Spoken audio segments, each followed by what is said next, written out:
सुप्रभात सगळ्यांना. सगळ्यांना मजा येत असेल आता योगाभ्यास करायला.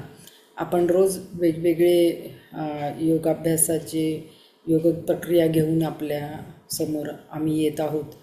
तर हा योगाभ्यास करताना आपल्याला सगळ्या सूचनांचं तंतोतंत पालन करायचं आहे आणि आपल्याला ज्या काही व्याधी असतील, शारीरिक काही लिमिटेशन्स असतील, तर ते सगळे लक्षात घेऊन आपल्याला झेपेल या पद्धतीने योगाभ्यास करा.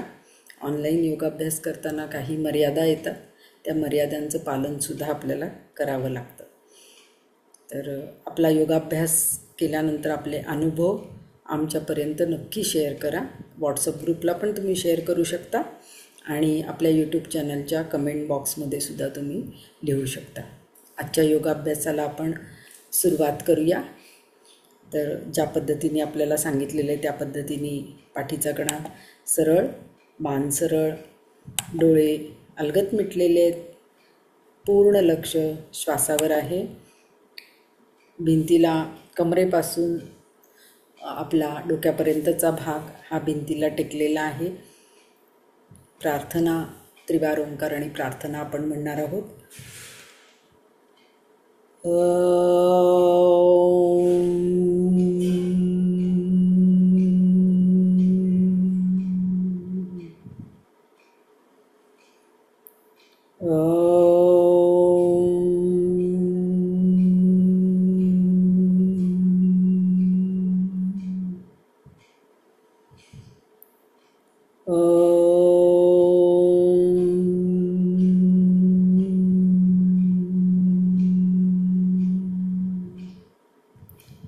ॐ संगच्छध्वं संवदध्वं संवो मनांसि जानतां देवाभागं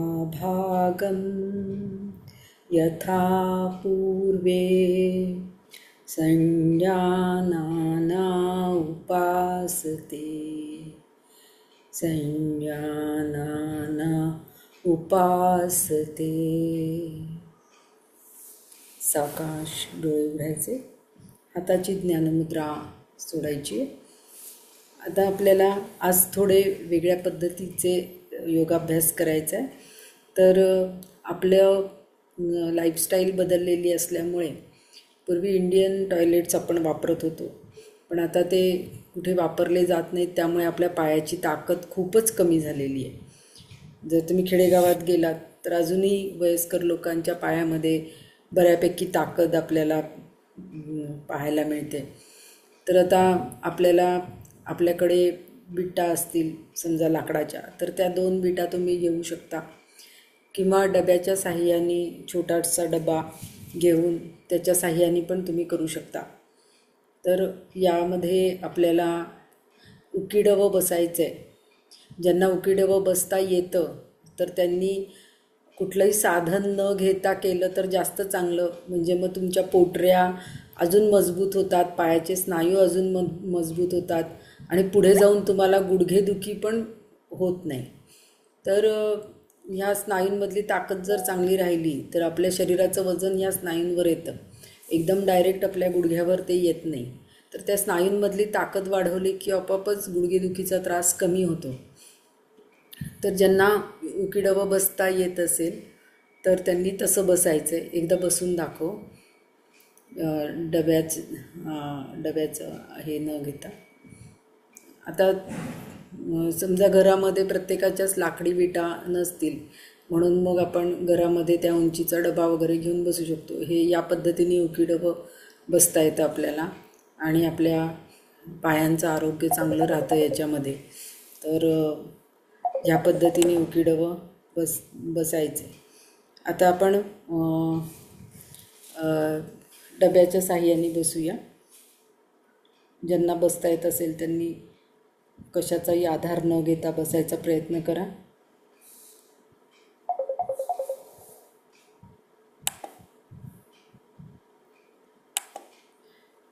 आता ह्याच्यामध्येच आपल्याला काही हालचाली करायच्या आहेत आणि ह्या हालचाली खूपच इफेक्टिव्ह आहेत. म्हणजे केल्यानंतर तुम्हाला लक्षात येईल.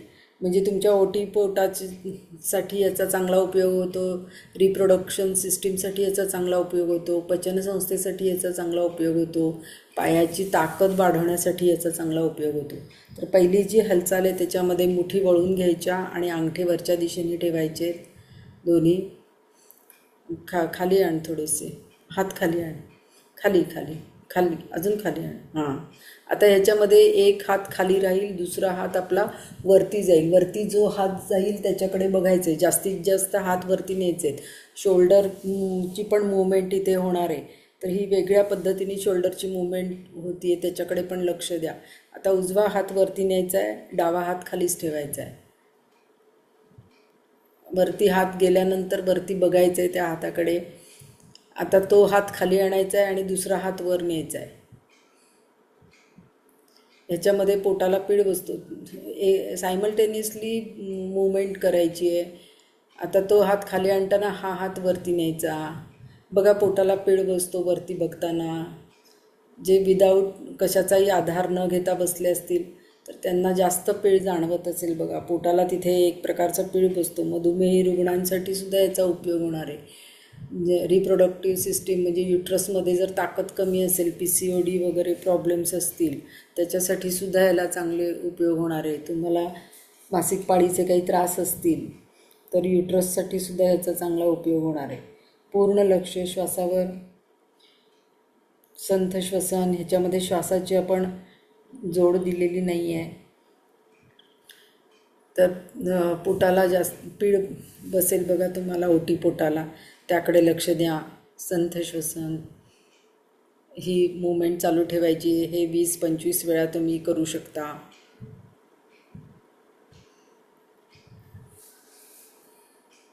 वरती अंगठ्याकडे बघायचे त्यावेळेला. आता याच्यातलीच अजून एक दुसरी मूवमेंट आपण करणार आहे, हात खाली आणायचा. आता ह्याच्यामध्ये दोन्ही हाताची बोटं एकमेकांमध्ये गुंफून घ्या. जसं आपण कुऱ्हाडीचा वार करतो तसं आपल्याला वार करायचा आहे. तर हात जसा वरती जाईल तसं त्या हाताकडे बघायचं आणि पुन्हा खाली आणायचा आहे. हात वरती नेताना आता इथे तुम्ही श्वास घेत घेत वरती नेऊ शकता आणि श्वास सोडत सोडत खाली आणायचा आहे. या पद्धतीने करायचं आहे. याचासुद्धा खूप चांगला उपयोग होतो जननसंस्थेला, ओटीपोटाच्या खालच्या भागाला, पचनसंस्थेला. हातामधली ताकद, पायामधली ताकद वाढते याने. ज्यांना विदाऊट सपोर्ट बसता येत असेल त्यांना याचे परिणाम खूप चांगले लगेचच जाणवतात. लगेचच तो ताण तुम्हाला जाणवतो. आणि ह्याच्यामध्ये एक शोल्डरची सुद्धा तुमच्या हालचाल, मानेची हालचाल ही वेगळ्या पद्धतीने होते बघा. पाठीचे स्पाईनला सुद्धा एक वेगळ्या पद्धतीची हालचाल ह्याच्यामध्ये होते. आणि स्पाईनचं आरोग्य, पायाचं आरोग्य, शोल्डरचं आरोग्य, मानेचं आरोग्य सगळंच तुम्हाला छानपैकी याचा लाभ मिळतो. तर त्याकडे लक्ष द्या. पूर्ण लक्ष श्वासावर, संथ श्वसन.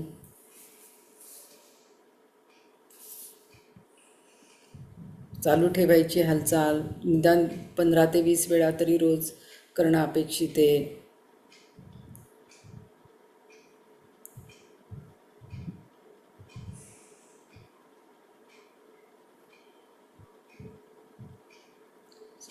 श्वासाबरोबर करायचा प्रयत्न करा. खाली येताना श्वास सोडा, वर जाताना श्वास घ्या.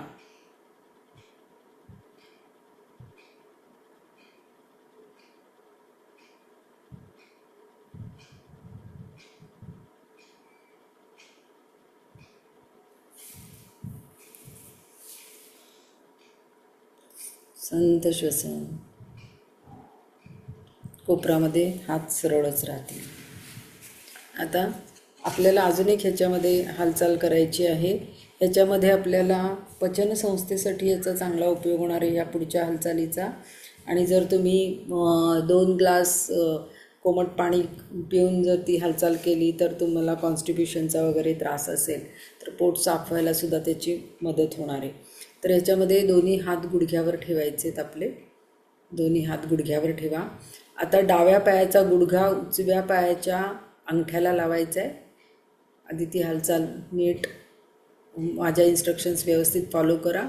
डाव्या पायाचा गुडघा उजव्या पायाच्या अंगठ्यापर्यंत येईल आणि उजव्या पायाचा गुडघा डाव्या पायाच्या ह्याच्यावर दाबायचा आहे आणि जो आता पाय वरती आहे, आपला गुडघा वरती आहे, त्याच बाजूला वळायचं आहे.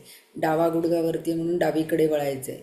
आता ही हालचाल आपल्याला पाठीमागे वळताना श्वास सोडायचा आहे. पुन्हा पुढे येताना श्वास घ्यायचा आणि विरुद्ध बाजूनी करायची. आता डावा गुडघा उजव्या पायाच्या अंगठ्याला लावायचा आणि आपल्याला उजवा गुडघा जो आहे तो डाव्या पायाच्या ह्याच्यावर दाबायचा आहे आणि उजवीकडे वळायचं आहे. जो गुडघा वरती आहे त्या बाजूला वळायचं आणि विरुद्ध बाजूचा गुडघा त्याच्या अंगठ्याला लावायचा. आता ही आपण रिदम ठेवायचा ही हालचाल करताना. आता ही हालचाल सुरू ठेवायची. बरोबर तुम्हाला पोटाला पीळ बसेल. मधुमेहाच्या रुग्णांसाठी सुद्धा याचा चांगला उपयोग होणार आहे. तर या पद्धतीने ही हालचाल सुरू ठेवा.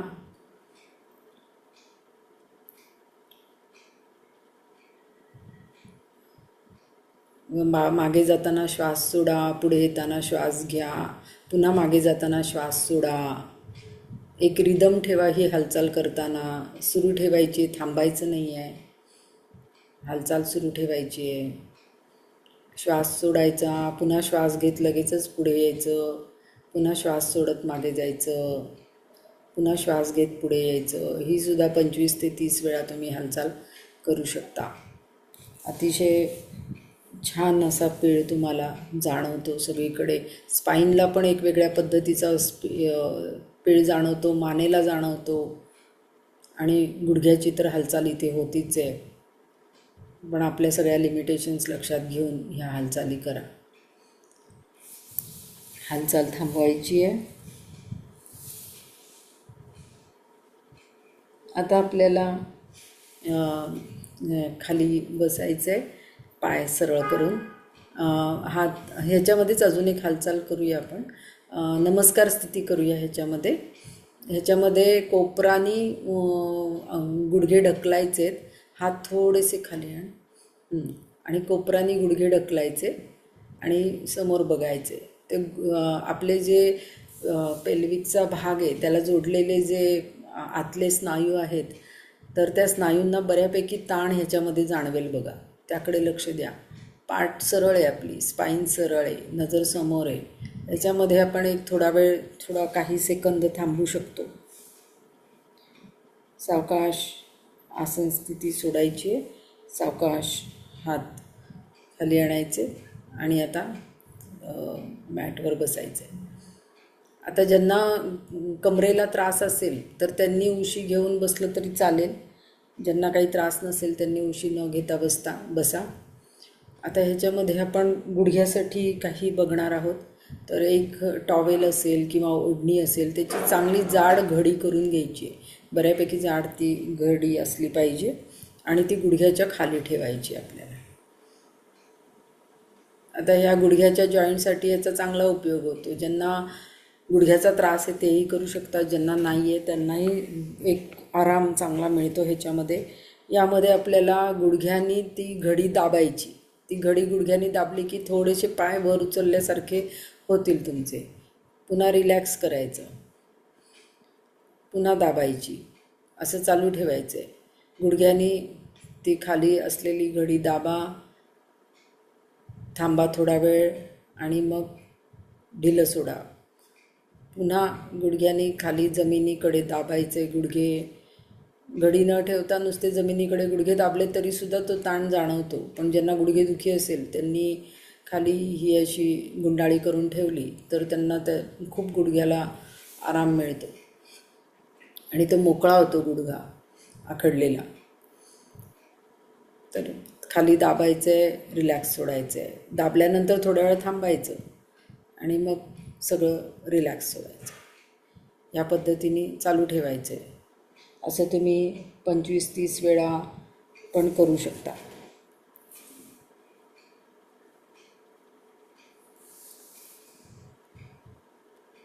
परत दाबा आणि थांबा थोडा वेळ आणि रिलॅक्स करा. पुन्हा दाबा, थांबा थोडा वेळ आणि रिलॅक्स करा. अतिशय आराम मिळतो याने. आणि हे दिवसातनं तुम्ही किती वेळा करू शकता बसल्या बसल्या. आता आपण पुढची योगिक प्रक्रिया बघणार आहोत. ती खालची जी टॉवेल आहे ते काढून टाकायचं आहे. ती गुंडाळी काढून टाका. दोन्ही पाय जुळवून घ्या. पाय जुळलेले ठेवायचे. आता हे करत असताना तुम्ही मध्ये गुडघ्याच्या मध्ये काही एखादी उशी वगैरे घेतली तरी चालते. आता आपण तसंच करणार आहोत. तर ते करून पण करता येतं. आता आपण नुसतं करून बघूया आधी. तर गुडघ्याच्या तिथे आपल्याला डावा हात उजव्या गुडघ्याच्या बाहेर आणि उजवा हात डाव्या गुडघ्याच्या बाहेर या पद्धतीने असा क्रॉस करून ठेवायचा आहे गुडघ्याजवळ. आता हाताने गुडघे दाबायचे आणि गुडघ्यानी हात बाहेरच्या दिशेने प्रेस करायचा. हाताने गुडघे प्रेस करा आतल्या दिशेने आणि गुडघ्यानी हात बाहेरच्या दिशेने प्रेस करायचा प्रयत्न करायचा. असा विरुद्ध ताण द्यायचा आहे. हाताने आत गुडघे दाबायचे आणि गुडघ्याने हात बाहेरच्या दिशेने दाबायचा. असा विरुद्ध ताण द्या. बघा तो बऱ्यापैकी ताण तिथे तुम्हाला तो जाणवेल आणि तो छान वाटेल. ज्यांचे आत्ता गुडघे दुखत आहेत तर त्यांना इमिजिएट रिलीफ याने वाटेल. बघा इमिजिएट त्यांना छान वाटेल. ते गुडघ्याला चालताना त्रास होत असेल तर त्यांना एकदम गुडघे मोकळे झाल्यामुळे तिथल्या मूवमेंट्स एकदम सुधारतील त्यांच्या आणि व्यवस्थित त्यांना चालताना वगैरे त्रास होणार नाही. हे रोज सकाळ दुपार संध्याकाळ कधी तुम्ही करू शकता. आता याच्यामध्येच आपल्याला हात जे आहेत ते आता थोडेसे पुढे न्यायचे. पोटऱ्यांच्या दिशेने थोडेसे न्यायचे आणि आपल्या त्या पोटऱ्यांना बाक येतो. बघा जेव्हा गुडघेदुखी होते तेव्हा त्या पोटऱ्यांना असा बाहेरच्या दिशेने बाक येतो. तर त्याच्यासाठी म्हणून त्या पोटऱ्या ज्या आहेत त्या आतल्या दिशेने वळवायच्या, दाबायचे. बाहेरून आतमध्ये दाबायचं आहे त्या पोटऱ्यांना आणि तिथेही तसंच विरुद्ध ताण आपल्याला जाणवेल. त्याकडे लक्ष द्या. त्या पोटऱ्यांचा आकार हे रोज केलं तर हळूहळू तुमचा परत नॅचरल आकार जसा होता तसा यायला सुरुवात होईल. वेळ लागेल थोडासा पण हे रोज करणं आवश्यक आहे जेणेकरून तो बाक यायचा थांबेल तुमचा. तर तो आतल्या दिशेने त्या हे करायचे. आता सावकाश सोडायचे. स्थिती सोडायची. आता आपण ह्याच्यावर अनंतासनामधले काही प्रकार आपण ह्याच्यामध्ये बघणार आहोत. जसा विष्णू पहुडलेला असतो शेषावर तसं हे आसन दिसतं. आता हे आसन आपण भिंतीच्या आधारे करणार आहे. भिंतीच्या आधारे आपल्याला हे आसन करायचे. कारण भिंतीचा सपोर्ट घेतला की तुमचा जो कमरेचा भाग आहे म्हणजे पेल्विसचा भाग आहे तर तो पेल्विसचा भाग जो आहे तो तुमचा मागे ढकलला जातो. इतर वेळेला तुम्ही करताना तुम्ही जर असा कुशीवर झोपलात तर तुमचा पेल्विसचा भाग जो आहे तो मागे ढकलला जातो. तर तो आपल्याला मागे ढकलायचा नाही आहे. तर तो आपल्याला पुढच्या दिशेने ढकलायचा आहे. म्हणजे एका रेषेमध्ये ते सगळं शरीर आलं पाहिजे. पाठीमागे न्यायची नाही आहे कमरेचा भाग. कमरेचा भाग हा पुढे ढकलायचा आहे. म्हणजे पेल्विस असं ट्विस्ट करून पुढे ढकलायचं आहे आणि म्हणजे मग तो सगळा एका सरळ रेषेमध्ये आपला राहील. आणि पायाची टाच पण भिंतीला टेकलेली असली पाहिजे. सगळं शरीर एका रेषेमध्ये राहील. आणि तो आपोआपच कमरेचा भाग पुढे ढकलला जाईल. म्हणून भिंतीचा आधार आपण इथे घेतलेला आहे. आता ह्याच्यामध्ये तुम्हाला पाय जास्त वर नाही नेता येणार बघा. बरोबर तुमच्या पायाच्या स्नायूंना ते जाणवेल. आणि इथे आपण पाय जे आहेत ते वरचा पाय जो आहे तो आपण वरती जास्तीत जास्त उचलायचा प्रयत्न करणार आहोत. त्यामुळे कमरेजवळचं जे साईडचं फॅट आहे ते कमी व्हायला मदत होईल आणि एक चांगला आकार तुमच्या शरीराला पण प्राप्त होईल. कमरेचं, सांध्यांचं आरोग्य, पायाचं आरोग्य, गुडघ्याचं आरोग्य याच्यामुळे सुधारणार आहे. जो गुडघ्याच्या मागचा बाजूचा तिरका मसल असतो तर तो त्याच्यावर सुद्धा ताण तुम्हाला तिथे जाणवेल. तर पावलं स्वतःकडे खेचून घ्यायची आहेत दोन्ही पायाची. आणि आता वरचा जो पाय आहे तो सावकाश भिंतीला टेकवत तुम्हाला वर न्यायचा आहे. जितका वर नेता येईल तितका न्यायचा आहे. जास्त वर नेता येणार नाही ह्याच्यामध्ये. बघा तुम्ही जर इतर वेळेला 90 अंशामध्ये नेत असाल तर हे करून बघा. याच्यामध्ये तुम्हाला किती त्रास म्हणजे स्नायूंना ताण जाणवेल. ते सावकाश खाली आणायचं आहे. पाऊल स्वतःकडे खेचून घ्या. पाऊल स्वतःकडे खेचलेलं ठेवा. पाय असा स्वतःकडे खेचलेला ठेव. तुझा तिरका झाला आहे पाय. वरचा पाय जो आहे तो तिरका झाला आहे. ते असं एकावर एक येऊ देत. आता स्वतःकडे खेचून घे पाऊल. तो वरचा पाय का असा तिरका दिसतो. सावकाश आता पाय वरती न्यायचा आहे. पाऊल स्वतःकडे खेचलेलं ठेवायचं आहे. आता बरोबर आहे. आणि सावकाश खाली आणायचं आहे. ते बरोबर तुम्हाला गुडघ्याच्या तिथे सुद्धा ताण जाणवेल. पोटऱ्यांचं आरोग्य, गुडघ्याचं आरोग्य, मांड्यांचं आरोग्य, कमरेच्या सांध्याचं आरोग्य, कमरेला जोडलेल्या स्नायूंचं आरोग्य, ह्या सगळ्यावर याचा परिणाम होणार आहे. दिसायला अगदी सोपं आहे पण जेव्हा तुम्ही या पद्धतीने कराल तेव्हा तुम्हाला कळेल. जर तुमच्याकडे स्ट्रेचिंगचा बँड असेल तर तो स्ट्रेचिंगचा बँड त्याच्यामध्ये लावून जर तुम्ही केलं तर अजून ते इफेक्टिव्ह होतं. सावकाश पुन्हा पायावर न्यायचं आहे. एक घरी तुम्ही 10-15 वेळेला करू शकता. पूर्ण लक्ष श्वासावर, संथ श्वसन.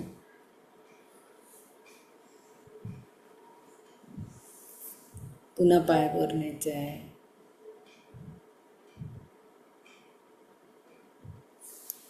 आणि सावकाश खाली आणायचं आहे.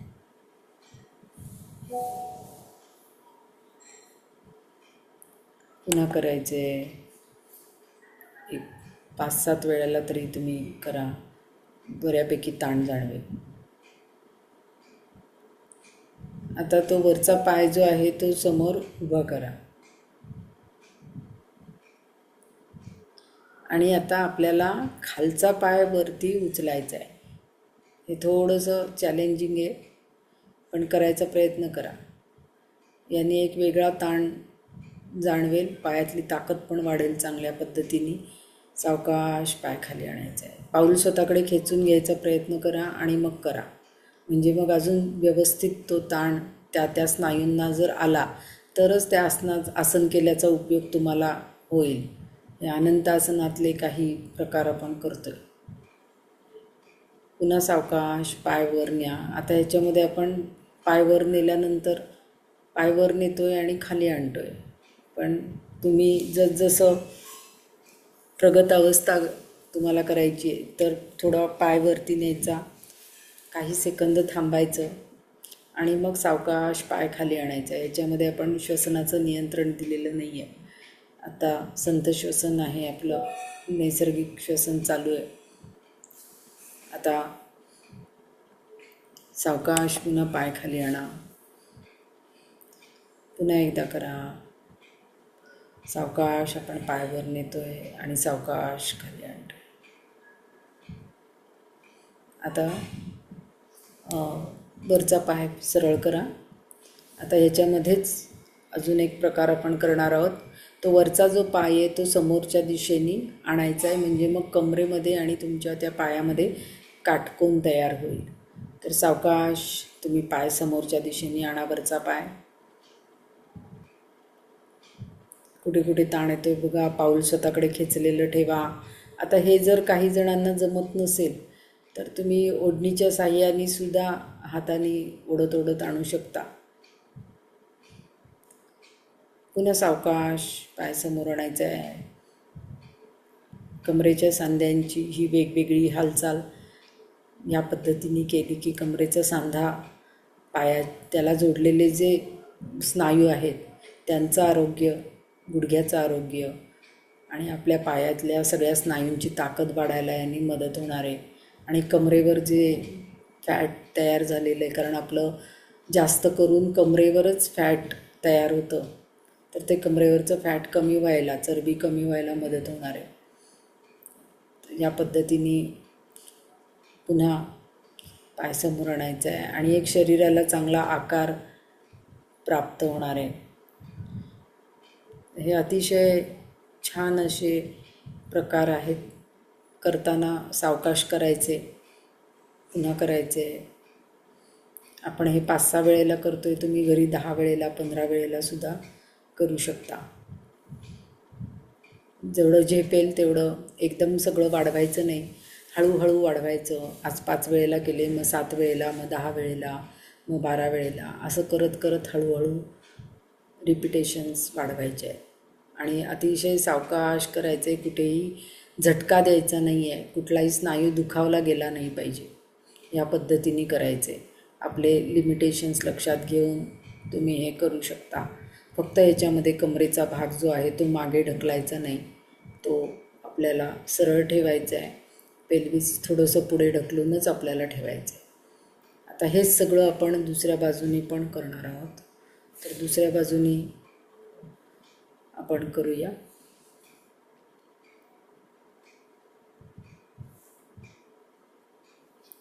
दुसऱ्या बाजूनीही करताना आपल्याला भिंतीचा आधार घेऊन केलं तर मग आपली पोझिशन ती हलत नाही, आपल्याला कळत नाही आणि आपण नकळतपणे कंबर जी आहे ती मागे मागे ढकलत राहतो. तर भिंतीचा आधार घेतल्यानंतर मग आपली ती कंबर एका ठिकाणी व्यवस्थित फिक्स राहते. कमरेच्या खालच्या भागाचीच हालचाल आपल्याला करायची आहे, बाकी डोक्यापासून कमरेचा भाग हा फिक्स राहणार आहे तिथे. आता आपल्याला वरचा जो पाय आहे तो भिंतीला टेकवत टेकवत सावकाश जेवढा जमेल तेवढा वरती आणायचा आहे. पाऊल स्वतःकडे खेचून घेतलेलं, त्यामुळे मग गुडघ्यावर पण तुमच्या काम होणार आहे. पाऊल स्वतःकडे खेचून घेतलं की सगळे मागचे मसल्स बरोबर खेचले जातात. कमरेपासूनचे सायटिकालासुद्धा याचा चांगला उपयोग होणार आहे. त्यामुळे सगळे मसल्स असे खेचून घ्यायचे चांगले. स्वतःकडे पाय खेचून घ्या, करंगळीची बाजू स्वतःकडे खेचून घ्या.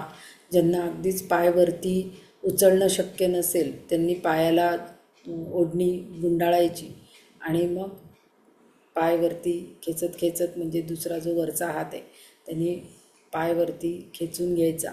या पद्धतीने तुम्ही करू शकता. सावकाश पूर्ण संथश्वसन. श्वासाची जोड इथे दिलेली नाही आहे, हालचाल चालू ठेवायची आहे. सावकाश पाय वर न्यायचा आहे आणि सावकाश खाली आणायचा आहे. श्वासाची जोड तुम्हाला द्यायची असेल तर श्वास घेत घेत पाय वरती न्यायचा आणि श्वास सोडत सोडत पाय खाली आणायचा. या पद्धतीने तुम्ही करू शकता. त्यानंतर अजून थोडीशी प्रगतावस्थेकडे जायचं की श्वास घेत घेत पाय वर न्यायचा, थोड्या वेळ थांबायचं आणि सावकाश श्वास सोडत सोडत पाय खाली आणायचा. या पद्धतीने सुद्धा तुम्ही करू शकता. आता आपल्याला पाय पुढे ठेवायचा आहे आणि खालचा पाय वर उचलायचा आहे. सावकाश खालचा पाय वर उचला आणि सावकाश पुन्हा पाय खाली आणा. पुन्हा सावकाश पाय वर उचलायचा आहे आणि सावकाश पाय खाली आणायचा आहे.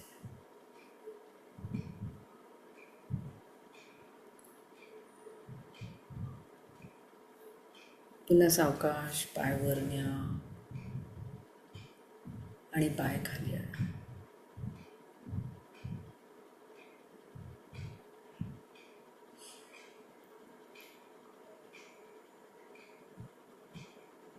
आता वरचा पाय सरळ करा आणि आता वरचा पाय समोर आणायचा आहे, काटकोनामध्ये आणि जागेवर न्यायचा आहे. सावकाश.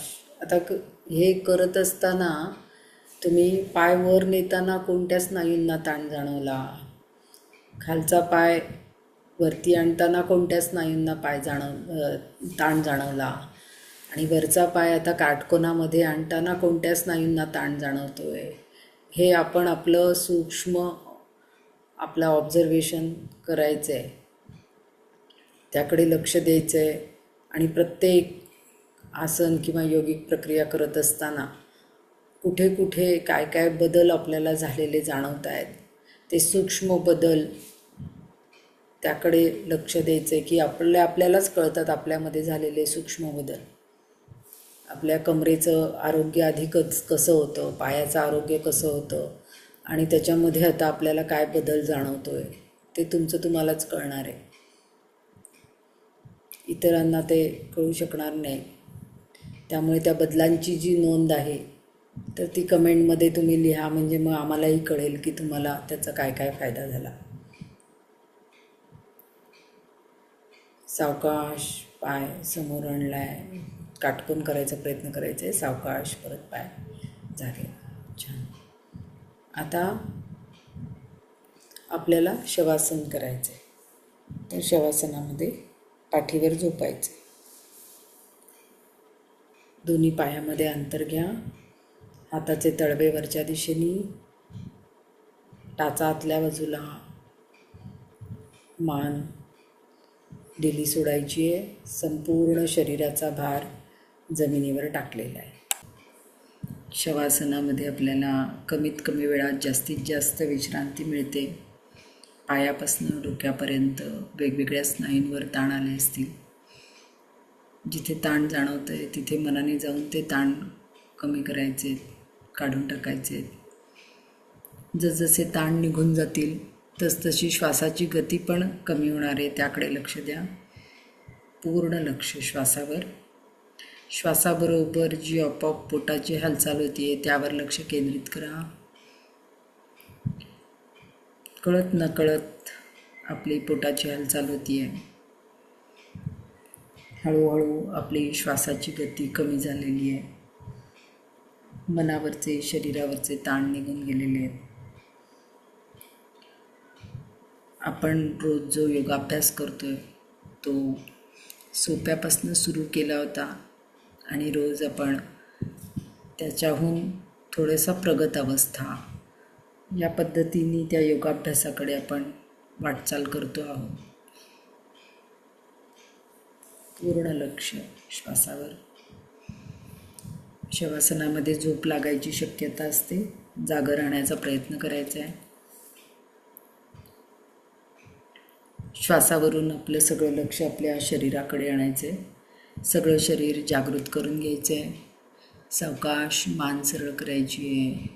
दोन्ही हात शरीराजवळ, दोन्ही पाय जवळ आणायचे आहेत. आता आपल्याला सावकाश कुशीवर वळून उठून बसायचं आहे आणि आपल्या घरामध्ये लोड असेल किंवा उशी असेल तर थोडीशी जाड उशी किंवा लोड आपल्या कमरेखाली आपल्याला घ्यायचा आहे. तर त्यासाठी कसा घ्यायचा ते आधी नीट समजून घ्या. ती उशी ठेवायची किंवा लोड ठेवायचा आहे आणि त्याच्यावर कमरेचा भाग ठेवायचा आहे. तो भाग ठेवत असताना पेल्विस जे आहे ते पुढे ढकलायचं आहे. पेल्विस पुढे ढकलून पेल्विस थोडंसं पुढे ट्विस्ट करून दाखव कमरेचं, आणि सावकाश हाताची कोपरं जी आहेत ती जमिनीवर ठेवून हळूहळू आपल्याला पेल्विस पुढे ढकलत ढकलत मागे जायचं आहे. आणि मग डोकं जमिनीवर ठेवायचं आहे. कमरेखाली आपण म्हणजे मग कमरेवर कुठलाही ताण आपल्या येणार नाही. ज्यांना खूपच काही सिव्हिअर त्रास असेल तर त्यांनी आपल्या डॉक्टरांना विचारल्याशिवाय करू नका. किंवा बीपीचा वगैरे त्रास असेल, हृदयाचा त्रास असेल, त्यांनीसुद्धा काळजी घ्या. आपल्या आपल्या मर्यादा लक्षात घेऊन हा योगाभ्यास करा. आता आपल्याला दोन्ही पाय जोडून घ्यायचे आहेत. पायाची पावलं स्वतःकडे खेचलेली ठेवायची आहेत. ह्याच्यामध्ये आपण एकेका पायाने ह्याच्यामध्ये संथश्वसन आपलं नॉर्मल ब्रिदिंग तसंच चालू राहणार आहे. श्वासाची कुठलीही जोड आपण याच्यामध्ये आत्ता देणार नाही आहोत. तर आता आपल्याला एक एक पाय वर न्यायचा, दुसरा पाय खाली, एक पाय वर, दुसरा पाय खाली, या पद्धतीने आपल्याला अल्टरनेट पाय वर खाली आपल्याला करायचे. पण ते करत असताना कुठेही हिसका द्यायचा नाही आहे, कुठलाही स्नायू आपला दुखावला गेला नाही पाहिजे, सावकाश करायचं आहे. तर दोन्ही पावलं स्वतःकडे खेचून घेतलेली, सावकाश एक पाय, उजवा पाय वरती न्या, गुडघ्यामध्ये पाय सरळ ठेवा, दोन्ही पाय गुडघ्यामध्ये सरळ. खालची मांडी आहे ती जमिनीकडे दाबायची खालच्या पायाची. आता हा पाय खाली न्यायचा, दुसरा पाय वर न्यायचा. त्यावेळेला अल्टरनेट करायचं आहे. तो पाय खाली आणताना तो पाय वर आला पाहिजे. हां, आता तो पाय खाली नेताना हा पाय वरती आला पाहिजे. सावकाश सावकाश करायचं आहे. गुडघ्यामध्ये पाय सरळ, गुडघ्यामध्ये पाय सरळ, गुडघ्यामध्ये पाय सरळ ठेवून करा. एकाच वेळेला व्यवस्थित हालचाल झाली पाहिजे. आता हा पाय खाली आणताना तो पाय वरती हळूहळू आणायचा आहे. बरोबर. आता जे मांडी आहे ती खालच्या पायाची जी मांडी आहे ती जमिनीकडे दाबायचा प्रयत्न करा, तर तो बरोबर ताण येणार आहे. आणि पाऊल स्वतःकडे खेचून घ्या, म्हणजे गुडघा सरळ राहील आणि गुडघ्याचे मागचे म्हणजे पायाचे मागचे मसल्स जे आहेत ते पण ताणले जातील. आणि ज्या वेळेला मांडी तुम्ही खाली दाबाल त्यावेळेला मांडीचे पुढचे मसल्स खाली दाबले जातील. ते तो दाब तिथे कळला पाहिजे. हे तुम्ही 15 ते 20 वेळा करू शकता. आता आपण ही हालचाल थांबवायची आहे. आता आपल्याला पुढची हालचाल करायची आहे. पुढच्या हालचालीमध्ये सावकाश दोन्ही पाय आपल्याला पहिल्यांदा उत्तान पादासनामध्ये न्यायचे. त्याच्यामध्ये पायांमधली ताकद पटापट वाढणार आहे. पायांचे जे तिथले जॉईंट्स आहेत तर ते सुद्धा चांगले होणार आहेत. आता ह्याच्यामध्ये आपल्याला दोन्ही पायामध्ये सावकाश अंतर घ्यायचे. पावलं स्वतःकडे खेचलेलीच ठेवा आणि सावकाश दोन्ही पायामध्ये अंतर ठेवा. घ्या, जेवढं घेता येईल तेवढं घ्या. पेल्विकसाठी चांगलं आहे आणि आपला कमरेचा जो सांधा आहे त्याच्यासाठी ह्या हालचालीचा चांगला उपयोग होणार आहे. पचनसंस्था, जननसंस्था याच्यासाठी चांगला उपयोग होणार आहे. दोन्ही पाय जवळ आणायचे. गुडघ्यामध्ये पाय सरळ ठेवा, पाऊल स्वतःकडे खेचून घ्या. पुन्हा सावकाश दोन्ही पायामध्ये अंतर घ्या. सावकाश दोन्ही पाय जवळ, गुडघ्यामध्ये पाय सरळ ठेवा. पुन्हा सावकाश दोन्ही पायामध्ये अंतर.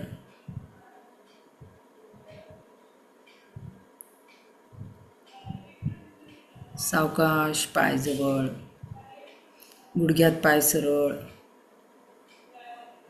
पाऊल स्वतःकडे खेचून घेतलेलं. जर तुम्हाला त्रास होत असेल तर तुम्ही हालचाल थांबवून पुन्हा हालचाल करू शकता किंवा ओढणीच्या साहाय्याने पण करू शकता. जर तुमचा स्ट्रेच बँड असेल तुमच्याकडे तर तो स्ट्रेच बँड बांधून पण तुम्ही ही हालचाल केली अजून चांगले परिणाम तुम्हाला मिळतात. गुडघ्यात पाय सरळ ठेवा, सावकाश पाय जवळ. कुठे कुठे ताण येतोय बघा, बऱ्यापैकी याच्यामध्ये ताण येतो. फ्लेक्झिबिलिटी पटापट वाढते याने. पाऊल स्वतःकडे खेचायचं आहे.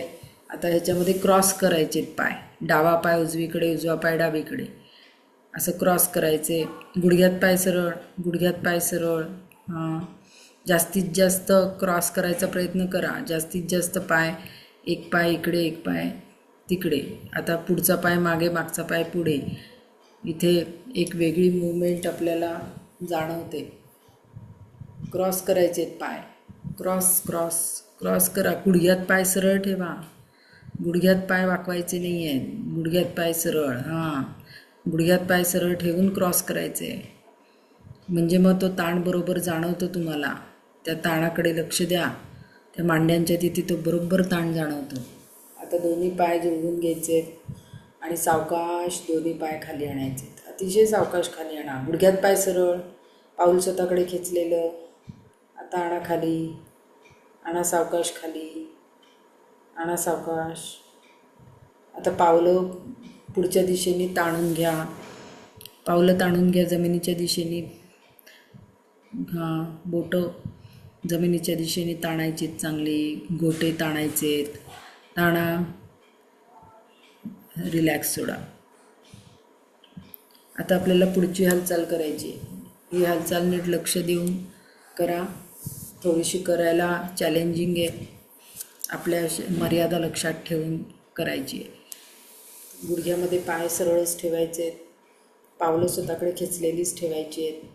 आता दोन्ही पावलं अगदी जमिनीपासून थोडीशी वर उचलायची आणि दोन्ही पायामध्ये अंतर घ्यायचं आहे. एवढी नाही.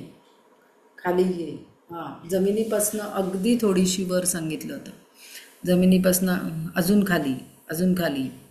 हां, आता दोन्ही पायामध्ये अंतर घ्यायचं आहे आणि सावकाश बाहेरून गोलाकार फिरवत वरती आणायचे.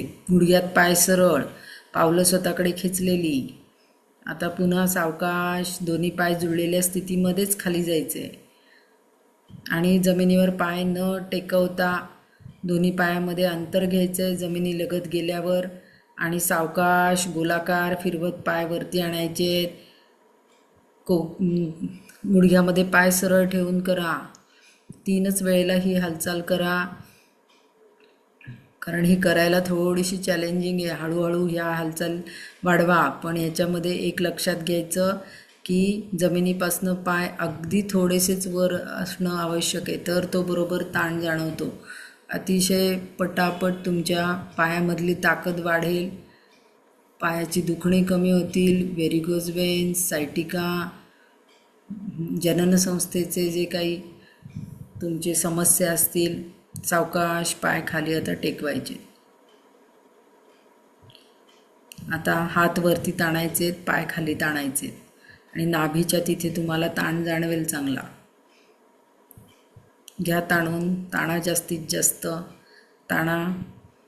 म्हणजे मग सगळं पुन्हा तिथे काही जर स्नायू एखादा दुखावला गेला असेल तर तो परत व्यवस्थित होईल. पुन्हा ढिलं सोडायचे. पुन्हा ताणून घ्यायचे आणि ढिलं सोडायचे. ढिलं सोडा. बरं. आता हात खाली घ्या. आता नीट लक्ष देऊन ही पुढची हालचाल करा. तंतोतंत सूचनांचं पालन करा. कमरेवरचा सगळा ताण तुमचा निघून जाईल आणि स्पाईनला अतिशय चांगला पीळ याच्यामध्ये बसतो. याच्यामध्ये मानेची आणि खांद्याची हालचाल करायची नाही. खांदे जमिनीवर टेकवा. खांदे जमिनीवर दाबून ठेवा. मान सरळच ठेवा. आता दोन्ही पाय गुडघ्यामध्ये दुमडून पोटावर घ्यायचे. सावकाश घ्यायचे. पाय पोटावर दाबून ठेवायचे. आता एकदा उजवीकडे एकदा डावीकडे असं ट्विस्टिंग करायचे. डावीकडे गुडघे जमिनीवर टेकवायचा प्रयत्न करायचा आहे. त्यानंतर उजवीकडे. स्पाईन पण तुमची वळली जाईल. खांदे उचलू नका. खांदे दोन्ही जमिनीवर दाबून ठेवा. घट्ट दाबून ठेवा. तो बरोबर ट्विस्ट तुम्हाला जाणवेल. मधुमेहासाठी सुद्धा याचा चांगला उपयोग होतो. स्पाईनचं आरोग्य तुमचं चांगलं राहतं. स्पाईनचे प्रॉब्लेम ज्यांना असतील त्यांनी आपल्या तज्ज्ञांना विचारल्याशिवाय करू नका. ज्यांना काही समस्या नाही आहेत त्यांनी पुढे काही होऊ नये. आणि स्पाईनमध्ये पण आपल्या भरपूर जॉईंट्स असतात. पोटावर पाय दाबून घेतल्यामुळे पचनसंस्थेला सुद्धा त्याचा चांगला उपयोग होतो. इथे आपण ट्विस्टिंग करतोय त्यामुळे पँक्रियास ग्रंथीवर पण त्याचा परिणाम होणार आहे. नाभीच्या आजूबाजूला जी इंद्रिय आहेत त्यांचं आरोग्य चांगलं राहायला मदत होणार आहे. हे ट्विस्टिंग या पद्धतीने चालू ठेवायचं आहे. घरी तुम्ही ते 15 ते 20 वेळा हे ट्विस्टिंग करू शकता. कंबरदुखीला सुद्धा याचा चांगला उपयोग होणार आहे. कमरेवर आलेले सगळे ताण निघून जाणार आहेत. खूप छान वाटतं याच्यामध्ये जेव्हा जेव्हा, कारण त्या स्पाईनमधनं आपले सगळे मज्जातंतू निघत असतात आणि त्यामुळे तिथे स्पाईनवर जेवढं तुम्ही काम कराल तेवढं तुमचं पायाचं आरोग्य चांगलं राहतं आणि त्याला पाठीचा कणा असं म्हटलेलं आहे. सगळ्या हालचाली आपल्या तिथून होत असतात.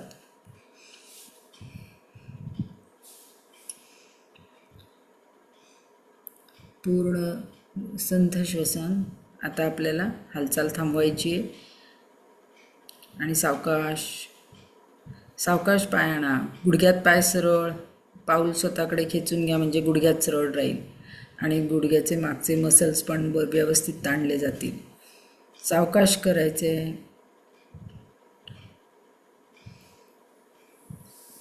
आता आपण 1 मिनिट शवासन करूया. उशी तुम्ही काढून टाकली तरी चालेल.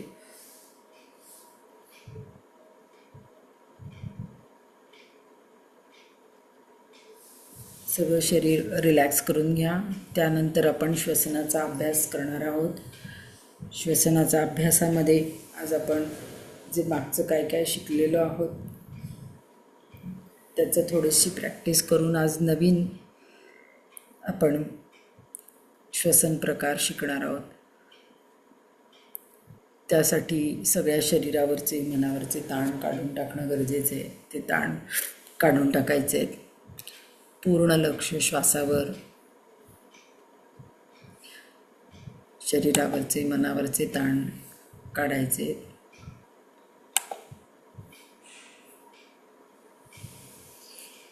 हळूहळू सगळे ताण निघून गेलेले आहेत. कमरेवरचे, पोटावरचे, पायावरचे, पाठीवरचे सगळे ताण निघून गेलेले आहेत. श्वासावरून आपलं लक्ष आपल्या शरीराकडे आणायचे. सगळं शरीर जागृत करून घ्या. दोन्ही पाय जुळवून घ्या. दोन्ही हात शरीराजवळ, मान सरळ. आता आपल्याला उशीवर वळून मग उठून बसायचे. उशीवर वळून उठून बसा.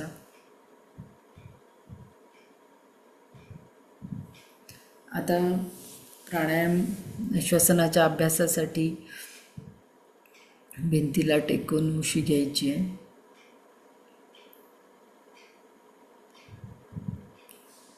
आणि आपल्याला शिकवलेलं आहे त्या पद्धतीने पूर्ण कंबर मागे टेकलेली आणि पूर्ण भिंतीचा आधार घ्यायचा आहे कमरेपासून वरती डोक्यापर्यंत. हाताची ज्ञानमुद्रा, पाठीचा कणा सरळ, मान सरळ, डोळे अलगद मिटलेले, पूर्ण लक्ष श्वासावर. आपण उदर श्वसन, थोरॅसिक ब्रिदिंग आणि क्लॅविकल ब्रिदिंग शिकलो होतो आणि त्यानंतर हे तिन्ही एकत्र करून दीर्घ श्वसन शिकलो होतो. त्या दीर्घ श्वसनाची आपण 2 आवर्तनं करणार आहोत. चालू असलेला श्वास सोडा. सावकाश श्वास भरून घ्या. पुन्हा सावकाश श्वास सोडा. आता दीर्घ श्वास घ्या. हळूहळू श्वास घ्यायचा आहे. पोट पुढे येईल, छाती वर येईल, गळ्याजवळचा भाग थोडासा वरती उचलला जाईल. सावकाश श्वास सोडायचा आहे. जितका सावकाश सोडता येईल तेवढा हळूहळू श्वास सोडायचा आहे. एकाच गतीने श्वास सोडायचा आहे. सलग श्वास घ्यायचा आहे आणि सलग श्वास सोडायचा आहे. हे आपण जे दोन्ही नाकपुड्यांनी करतो तेच आपल्याला एकेका नाकपुडीने करायचे. त्यासाठी उजव्या हाताची प्रणव मुद्रा बांधायची आहे. ती प्रणव मुद्रा बांधत असताना उजव्या हाताची डोळे उघडा. आपण प्रणव मुद्रा कशी बांधायची ते बघणार आहोत. तर जी तर्जनी आणि मध्यमा आहे ती वापरायची नाही आहे. ती दुमडून ठेवा किंवा अशी सरळ ठेवली तरी चालेल. अंगठ्याने आपण उजवी नाकपुडी बंद करणार आहे आणि करंगळी आणि अनामिकेने डावी नाकपुडी बंद करणार आहे. तर आज आपल्याला फक्त डाव्या नाकपुडीने श्वास घ्यायचा आहे आणि डाव्या नाकपुडीने श्वास सोडायचा आहे. तर त्यासाठी उजवी नाकपुडी बंद करत असताना इथे जो फुगीर भाग आलेला आहे आपला नाकपुडीचा, तर तिथे त्याच्यावरती थोडासा असा खड्ड्यासारखा भाग आहे, तिथे बोट फक्त ठेवायचे, नाक असं वाकडं करायचं नाही. तर इथे फक्त आपल्याला बोट इथे ठेवलं की आपोआप नाकपुडी बंद होणार आहे. तर नाकपुडी बंद करताना अशी खालून करायची नाही, ती नीट बंद होत नाही. हा फुगीर भाग जिथे संपतो तिथे तुम्ही फक्त बोट ठेवलं की नाकपुडी व्यवस्थित बंद होते आणि नाक वाकडं करायचं नाही. नाकाचे स्नायू हे खूप नाजूक असतात, तर त्यामुळे बरेच जण हे बोट ठेवताना धसमुसळेपणा करतात, चुकीचं ठेवलं जातं आणि मग नीट श्वसन आपलं होत नाही. तर त्यासाठी इथे फक्त तुम्ही हे अंगठा इथे ठेवला की आपोआप ही नाकपुडी बंद होईल.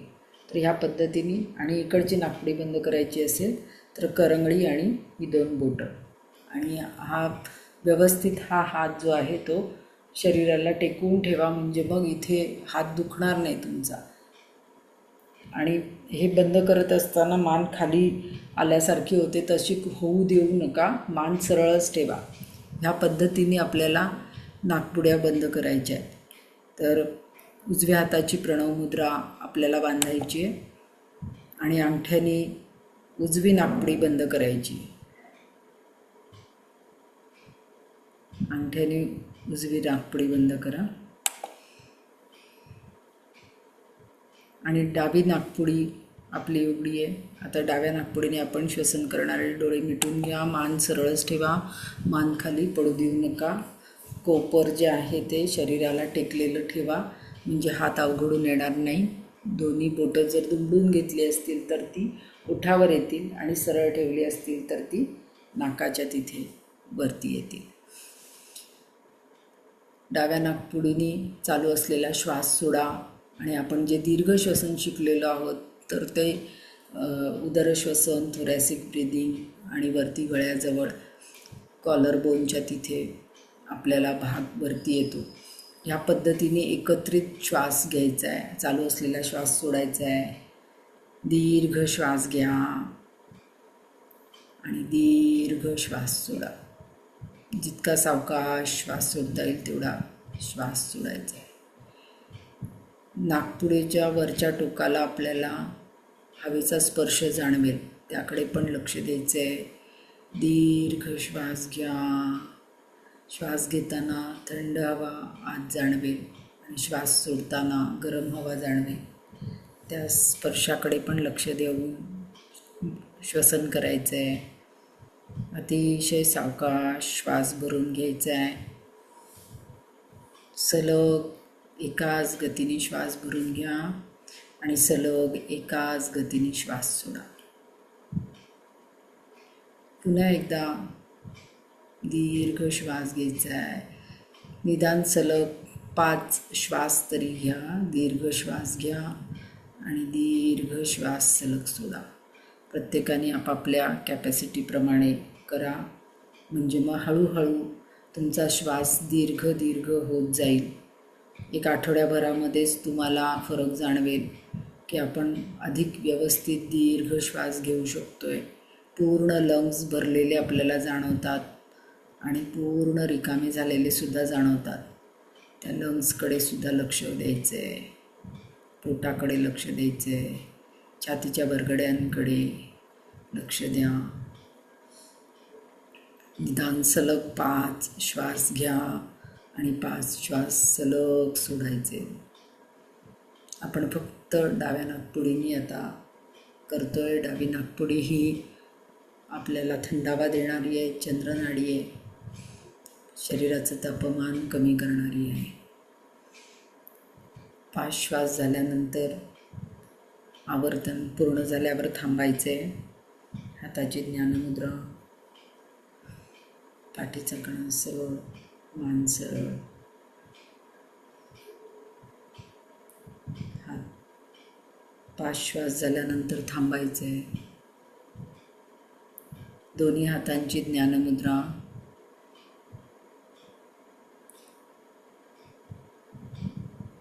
प्रणव मुद्रा सोडायची उजव्या हाताची आणि दोन्ही हातांची ज्ञानमुद्रा. पाठीचा कणा सरळ, मान सरळ, डोळे मिटलेलेच आहेत. दीर्घ श्वसनाचं डाव्या नाकपुडीचं आवर्तन पूर्ण करायचे आणि थांबायचे.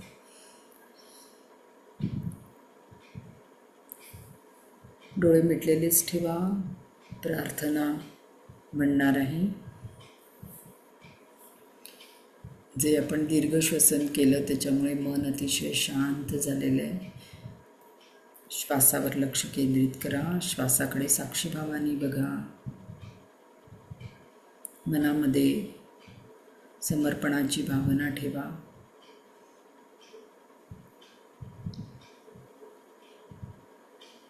ओम सर्वे भवन्तु सुखिनः, सर्वे सन्तु निरामयाः, सर्वे भद्राणि पश्यन्तु, मा कश्चित् दुःखभाग् भवेत्. ओम शांति शांति शांति.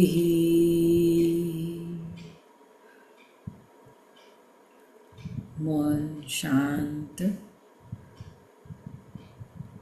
सावकाश दोन्ही हात आपल्या डोळ्यावर न्यायचे आणि डोळे उघडायचे.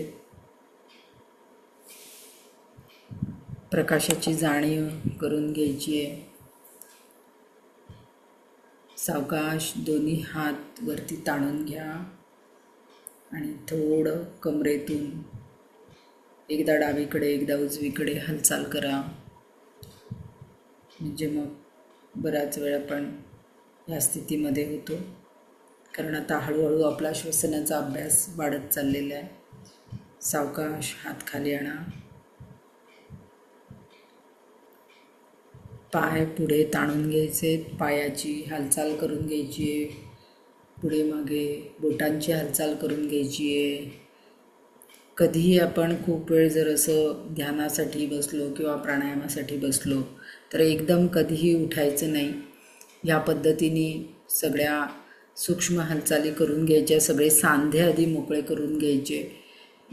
म्हणजे मग हळूहळू आपलं शरीर, कारण शांत झालेलं असतं, पॅरासिस्टमॅटिक नर्वस सिस्टीम आपली ॲक्टिव्ह झालेली असते. तर पॅरासिम्पॅथेटिक नर्वस सिस्टीम आपली ॲक्टिव्ह झालेली असते. तर सिम्पॅथेटिक नर्वस सिस्टीमला ॲक्टिव्ह करून घ्यायचं, जागृत करून घ्यायचं. मग आपण पॅरासिम्पॅथेटिकमधनं पुन्हा सिम्पॅथेटिक नर्वस सिस्टीममध्ये आपण येतो आणि त्यामुळे आपण ज्या ठिकाणी बसलेलो आहोत त्या भागाची जाणीव करून जर आपण सगळं शरीर ॲक्टिव्ह करून घेतलं तर मग आपल्याला हळूहळू आपण आपल्या कामाला लागू शकतो. कारण याच्यामध्ये एकदम सगळं रिलॅक्स झालेलं असतं शरीर आणि त्यासाठी एकदम जर तुम्ही उठलात तर मग लिगामेंटला प्रॉब्लेम यायचा शक्यता असते. त्यामुळे कधीही जास्त वेळ तुम्ही असं बसलात तर आधी सगळ्या ह्या सांध्यांची सूक्ष्म हालचाली करून ते ॲक्टिव्ह करून घ्यायचे सगळे सांधे आणि मग आपल्या कामाला लागायचं. हे नेहमी तुम्ही लक्षात ठेवा, कारण इथे आपल्या चुका होतात आणि मग आपल्याला त्रास सुरू होतो. त्यासाठी बराच वेळ तुम्ही बसलेला असाल किंवा एका ठिकाणी जरी तुम्ही बसलेला असाल बराच वेळ, तरीसुद्धा तुम्ही पहिल्यांदा उठताना आपले सगळे सांधे जे आहेत ते मोकळे करून घ्यायचे. म्हणजे बराच वेळ खुर्चीमध्ये बसला असाल तरीसुद्धा पाय सरळ करायचे, पायाची हालचाल, बोटांची हालचाल करून घ्यायची, गुडघ्याची हालचाल थोडीशी करून घ्यायची आणि मग तिथून उठायचं. एकदम उठलं की कधी कधी तुम्हाला चक्कर आल्यासारखं सुद्धा वाटत असेल तर ते वाटणंही कमी होईल. आणि हे नेहमी लक्षात ठेवा की एका ठिकाणी खूप वेळ बसल्यानंतर किंवा ध्यानाला बसल्यानंतर, प्राणायामाला बसल्यानंतर ह्या गोष्टी लक्षात ठेवणं खूप महत्त्वाचं आहे. आजचा आपला योगाभ्यास आपल्याला कसा वाटला हे आम्हाला नक्की सांगा. शवासनातनं सुद्धा आपण खूप रिलॅक्स झालेलो असतो, त्यामुळे शवासनातनं उठताना सुद्धा एकदम उठायचं नाही धाडकीने, तर हळूहळू आपल्याला सगळं शरीर जागृत करून घेऊन कुशीवर वळून मग उठून बसायचं. या पद्धतीनेच शवासनातनं सुद्धा आपण बाहेर येतो, कारण एकदम सगळं रिलॅक्स झालेलं असतं आणि आपली पॅरासिम्पॅथेटिक नर्वस सिस्टीम ॲक्टिव्ह झालेली असते. पुन्हा आपल्याला सिम्पॅथेटिक नर्वस सिस्टीम ॲक्टिव्ह करायला लागते. जागृतीत येतो तेव्हा ती ॲक्टिव्ह होते. तर ह्याचा सगळ्याचा परिणाम आपल्या मज्जासंस्थेवर होत असतो. पुन्हा आपण भेटूया उद्या. तर सगळ्यांनी तयारीत राहा. योगाभ्यासाच्या आपली एक वेळ आपण फिक्स केलेली आहे, त्या वेळेतच आपण योगाभ्यास जर रोज केला तर आपल्या शरीरालासुद्धा एक चांगली सवय लागते आणि त्यावेळेला आपलं शरीरसुद्धा रेडी राहतं. त्यामुळे एकच वेळ ठेवा आपल्या योगाभ्यासाची, सकाळी किंवा संध्याकाळी. जे संध्याकाळी योगाभ्यास करत असतील ते पण आपले यूट्यूबचं चॅनल बघून त्याच्यावरनं संध्याकाळी पण तुम्ही योगाभ्यास करू शकता. तर दिवसभरात तुम्हाला जेव्हा वेळ मिळेल तेव्हा तुम्ही हा योगाभ्यास परत रिपीट करू शकता. धन्यवाद. सर्वजण असेच जोडलेले राहा.